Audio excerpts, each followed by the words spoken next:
Hi, my name is Sydney Price. I'm a senior data analyst at Target, focused on analysis and report building for transportation. It can be hard navigating the world of supply chain as a founder, but I'm here to share a few fundamentals to make that journey a little easier. The main thing that early stage founders should try and keep in mind when they're thinking about the supply chain is that the overall goal is to get your product to the right place at the right time in the right way. The flow is going to look very similar regardless of the type of product that you have. Things just may change when you think about where you're starting, where you're ending, and the touch points in between. When thinking about the structure of import and domestic product flows, a huge portion of that is going to look the same. The main differences are essentially where your product is starting. If you have an import product, it's going to be starting somewhere outside of the United States. If you have a domestic product, it's simply starting somewhere within the United States.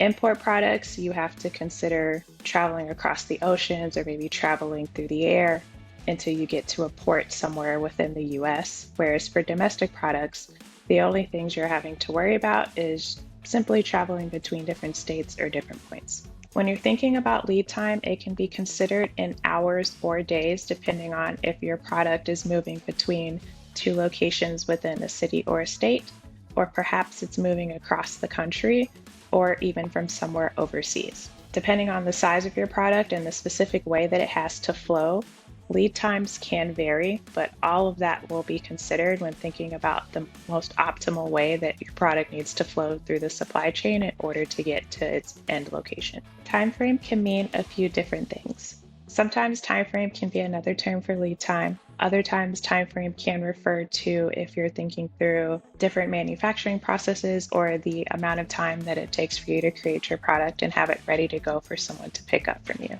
When thinking through lead time and timeframe together, these things can vary drastically depending on the type of product that you have and also how long it takes to get from the beginning of your supply chain, so wherever it's being made and stored, to the end location, whether it's a distribution center or a store. If you have larger products, or maybe it's coming from somewhere overseas, those things tend to have a longer lead time, which may mean you're getting larger order quantities, but less frequently. Inversely, if you have smaller products or they're coming from somewhere domestically where it doesn't take as long to move it to its final location, you could end up having smaller order quantities, but those orders are coming in more frequently. One of the most common misconceptions that I hear when talking about supply chains and manufacturing is putting a lot of focus on expansion. If a vendor is trying to get their product into a larger location or perhaps getting more exposure,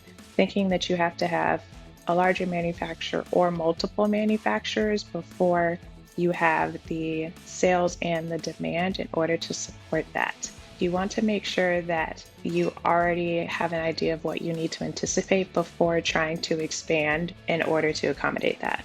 Another misconception would be thinking that your business has to get into the stores in order to be successful or to get the exposure that you would like, and discounting the impacts that a strong online presence can give you.